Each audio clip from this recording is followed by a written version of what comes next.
How to upload a long video on WhatsApp status.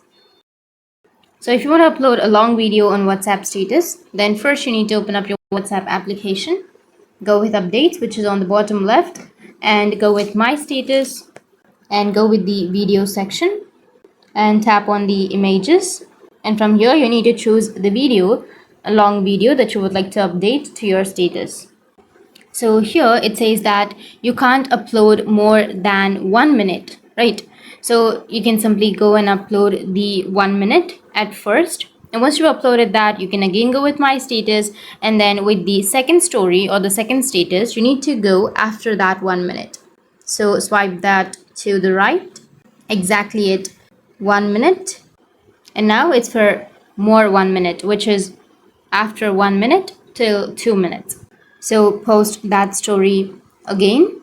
And once you've posted the second story, now again go with the third one and then choose after 2 minutes. So swipe that again to the right and post this part.